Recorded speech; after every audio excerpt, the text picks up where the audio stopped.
যিবিলাকে এছাম ডাইৰেক্ট ৰিক্ৰুটমেণ্টৰ 4th গ্ৰেডৰ ভাইভা এক্সাম দি আছে চ' মই আজি তেওঁলোকৰ বাবে এই ভিডিঅ'টো বিশেষকৈ বনাইছোঁ চ' তেওঁলোকৰ বাবে এই ভিডিঅ'টো লৈ আহিছোঁ চ' ভাইভা এক্সাম কেতিয়া শেষ হ'ব বহুতেই মোক কুৱেশ্যন কৰিছে হোৱাটছএপত মেছেজ দিছে চ' মই আজি ক'ম ভাইভা এক্সাম কেতিয়া শেষ হ'ব লগতে 8 পাছসকলৰ যোনবিলাকে 8 পাছৰ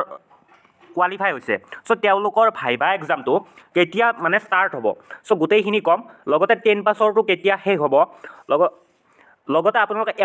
এপইণ্টমেণ্ট কেতিয়ালৈ পাব বা ৰিজাল্ট কেতিয়ালৈ ওলোৱাৰ সম্ভাৱনা আছে এই ভিডিঅ'টোত এইখিনি কথা আজি ডিছকাছ কৰিম চ' এই ভিডিঅ'টোত আজি মৰ্ণিং শ্বিফ্টৰ কোনো কুৱেশ্যন ডিছকাছ কৰা নহয় চ' মৰ্ণিং শ্বিফ্টৰ আজি যিহেতু আপোনালোকৰ 11 তাৰিখ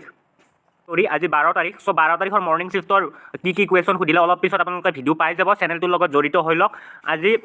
ইয়াত কথা পতা হ'ব যে ভাইভা এক্সাম কেতিয়া শেষ হ'ব চ' মই বহুতৰ পৰা বহুতে মোক মেছেজ দিছে লগতে মই বহুত গ্ৰুপৰ পৰা এনালাইচিছ কৰি পাইছোঁ যে ভাইভা এক্সাম আপোনালোকৰ ফেব্ৰুৱাৰী মাহৰ 17 তাৰিখে শেষ হ'ব ঠিক আছে শেষ হোৱাৰ আপোনালোকৰ যদি ফেব্ৰুৱাৰীৰ 17 তাৰিখৰ পিছত কাৰোবাৰ ভাইভা আছে তেতিয়াহ'লে মোক আপোনালোকে কমেণ্ট যোগে জনাই দিয়ক বা কমেণ্ট যোগে ক'ব আপোনালোকে তেতিয়া মই নিশ্চয় গম পাম যে ফেব্ৰুৱাৰীৰ পিছত আপোনালোকৰ 17 তাৰিখৰ পিছত ভাইভা আছে কিন্তু মই এতিয়ালৈকে যিমান দূৰ গম পাইছোঁ বা যিমান দূৰ জানিছোঁ চ' ফেব্ৰুৱাৰী 17 তাৰিখৰ পিছত আপোনালোকৰ ভাইভা এক্সাম নাই ঠিক আছে ভাইভা এক্সাম আপোনালোকৰ ফেব্ৰুৱাৰী 17 তাৰিখলৈকে মই এতিয়ালৈকে যিমানখিনি কেণ্ডিডেটৰ লগত মই কথা পাতিছোঁ 17 তাৰিখলৈকে আছে ফেব্ৰুৱাৰী 17লৈকে আপোনালোকৰ ভাইভা এক্সাম আছে ঠিক আছে চ' নেক্সট আপোনালোকৰ 10 পাছৰ যিহেতু ভাইভা এক্সাম ইতিমধ্যে ষ্টাৰ্ট হৈ আছে বা বহুতৰে 10 পাছৰ ভাইভা এক্সাম শেষ হ'ল বহুতৰে অনাগত দিনত ভাইভা এক্সাম আছে চ' তেওঁলোকৰ 10 পাছখিনিৰ চ' কেতিয়ালৈকে ভাইভা এক্সাম আছে চ' মই গ্ৰুপৰ পৰা গম পাইছোঁ যে গ্ৰুপত মই ভোট ছিষ্টেমৰ কৰিছিলোঁ যিহেতু কোনটো কেই তাৰিখলৈকে আছে তাত আপোনালোকৰ 20 তাৰিখলৈকে জানুৱাৰীৰ 20 তাৰিখলৈকে 10ৰ ভাইভা এক্সাম ভাইভা এক্সাম থকা কেণ্ডিডেট আছে ঠিক আছে আপোনালোকে এইটো ধৰি ল'ব পাৰে যে জানুৱাৰীৰ 20 তাৰিখলৈকে আপোনালোকৰ 10 পাছৰ ভাইভা এক্সামটো আছে আৰু আপোনালোকৰ 20ৰ পিছত আপোনালোকৰ 8 পাছসকলৰ ভাইভা এক্সামটো ষ্টাৰ্ট হৈ যাব ঠিক আছে চ' আপোনালোকে 8 পাছ আৰু 10 পাছৰ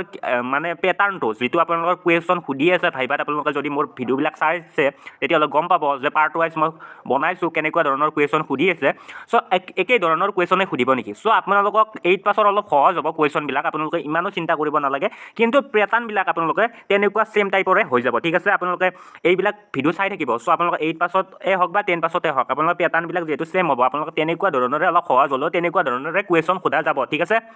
চ' এতিয়া অভাৰঅল কথা আপোনালোকে এপইণ্টমেণ্ট কেতিয়ালৈ পোৱাৰ সম্ভাৱনা আছে বা ৰিজাল্ট কেতিয়ালৈ দিয়াৰ সম্ভাৱনা আছে যিহেতু আপোনালোকৰ প্ৰায় ফেব্ৰুৱাৰীৰ আপোনালোকৰ 17 তাৰিখলৈকে ভাইভা এক্সাম চলিব লগতে আপোনালোকৰ 26,000 নিযুক্তিটো যিহেতু একেলগে দিব চ' এটাকে যিহেতু নিদিয়ে বা 3rd গ্ৰেড এদিন দিলে বা 4th গ্ৰেড এদিন দিলে তেনেকুৱাকৈ যিহেতু নিদিয়ে একেলগে আপোনালোকক এপইণ্টমেণ্টৰ নিযুক্তি দিব 26,000 কেণ্ডিডেটক চ' আপোনালোকৰ 3rd গ্ৰেডৰটো আপোনালোকৰ এক্সামটো অনুষ্ঠিত হৈ গ'ল স্কিল টেষ্টটো আপোনালোকে সকলোৱে জানে আৰু 4th গ্ৰেডৰটো আপোনালোকৰ প্ৰায় ফেব্ৰুৱাৰী মাহৰ 20 তাৰিখ বুলি যদিও ধৰে আপোনালোকৰ ফেব্ৰুৱাৰী মাহৰ 20 তাৰিখলৈকে আপোনালোকৰ খতম হৈ যাব ঠিক আছে চ' তাৰপিছত আপোনালোকৰ ড্ৰাইভাৰৰ থাকিল 3rd গ্ৰেড ড্ৰাইভাৰৰ এক্সামৰ আমি এতিয়ালৈকে কোনো ন'টিছ পোৱা নাই কেতিয়ালৈ হয় আৰু আপোনালোকৰ 3rd গ্ৰেডৰ এটা আছে আপোনালোকৰ যিটো ষ্টেনোগ্ৰাফাৰৰ ঠিক আছে ষ্টেনোগ্ৰাফাৰ আৰু ড্ৰাইভাৰৰ আপোনালোকে ইমান দিন এক্সাম নচলে ঠিক আছে ষ্টেনোগ্ৰাফাৰৰ যিহেতু পদ কম আছিল আৰু কেণ্ডিডেটো কম হ'ব আৰু ড্ৰাইভাৰৰো সিমান আপোনালোকৰ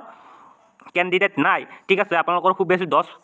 5-10 দিনত আপোনালোকৰ ড্ৰাইভাৰ আৰু আপোনালোকৰ ষ্টেনোগ্ৰাফাৰৰ যিটো এক্সাম হ'ব সেইটো আপোনালোকৰ শেষ হৈ যাব চ' আপোনালোকৰ ফেব্ৰুৱাৰী মাহত আপোনালোকৰ গোটেইখিনি এক্সাম কণ্ডাক্ট কৰাটো হৈ যাব লাগে ঠিক আছে মোৰ মতে এইটো লাগে তাৰপিছত আপোনালোকৰ মাৰ্চ মাহত আপোনালোকে ফাইনেল ৰিজাল্ট পোৱাটো বহুতেই সম্ভাৱনা আছে পূৰ্ণ সম্ভাৱনা আছে মাৰ্চত আপোনালোকে 26,000ৰ ফাইনেল ৰিজাল্ট পোৱাটো ঠিক আছে মাৰ্চত ফাইনেল ৰিজাল্ট পোৱাৰ পিছত আপোনালোকে আগৰ নিযুক্তিবিলাক নিশ্চয় দেখিছে আপোনালোকে ৰিজাল্ট দিয়াৰ আপোনালোকৰ 2 বা 3 দিন পিছতে আপোনালোকে এপইণ্টমেণ্ট প্ৰদান কৰা হয় চ' মোৰ বোধেৰে আপোনালোকৰ ফাইনেল ৰিজাল্ট পোৱাৰ 2 বা 3 দিনৰ ভিতৰত আপোনালোকে এপইণ্টমেণ্টখন পাই যাব ঠিক আছে চ' মাৰ্চত সম্ভাৱনা আছে নাইবা মাৰ্চত নহ'লেও আপোনালোকৰ এপ্ৰিলৰ ফাৰ্ষ্ট উইকত আপোনালোকৰ পূৰ্ণ সম্ভাৱনা আছে এপইণ্টমেণ্টবিলাক পোৱাৰ ঠিক আছে চ' আপোনালোকে প্ৰস্তুতি চলক ভাইভা যদি আছে চ' ভাইভাৰ কাৰণে মই আপোনালোকৰ বাবে সহায় হোৱাকৈ এটা PDF মেকিং কৰিছোঁ ঠিক আছে এই PDFটোত বহুত বস্তু ইনক্লুড আছে ড্ৰেছ কোড আছে আপোনালোকে কিদৰে পৰিধান কৰি যাব ড্ৰেছ পাতি লগতে ডকুমেণ্টছৰ ওপৰত আছে কেনেকুৱা ধৰণৰ কি ডকুমেণ্টছ নিব লাগিব কেনেদৰে ফিল আপ কৰিব লাগিব আপোনালোকক ভাইভাত সোধা বহুতো হিষ্টৰী ছায়েন্স জিকে পলিটিৰ ওপৰত বহুতো কুৱেশ্যন আছে ইনক্লুড কৰা আছে ইয়াৰ পৰা আপোনালোকে এই যদি PDFটো পঢ়ে আপোনালোকে পঢ়ি যায় তেতিয়াহ'লে আপোনালোকৰ ভাইভাত নিশ্চয় অলপ হ'লেও সহায় হ'ব ঠিক আছে 1% হ'লেও সহায় হ'ব আৰু আপোনালোকে ভাইভাত থকা মাৰ্কখিনি গোটেইখিনি কেৰি কৰিবলৈ সক্ষম হ'ব ঠিক আছে ইয়াৰ বাবে মাত্ৰ আপোনালোকে 29 টকা পে' কৰিব লাগিব আৰু এই নম্বৰটোত আপোনালোকে এইটো যদি PDF পাব লাগে বিচাৰে তেতিয়াহ'লে এই নম্বৰটোত আপোনালোকে জাষ্ট হোৱাটছআপ কৰিলে হৈ গ'ল আপোনালোকে PDF লাগে বুলি ক'লে হৈ গ'ল ঠিক আছে তাত আপোনালোকক PDFটো আপোনালোকক প্ৰভাইড কৰা হ'ব চ' মই ভাবোঁ আপোনালোকে এই PDFটো এবাৰ হ'লেও পঢ়ি যাওক ভাইভা এক্সাম যদি আছে অনাগত দিনত আপোনালোকৰ সহায় হোৱাৰ বাবে এই PDFটো মেকিং কৰা হৈছে ঠিক আছে চ' আজি ভিডিঅ'টো ইমানখিনিয়ে ধন্যবাদ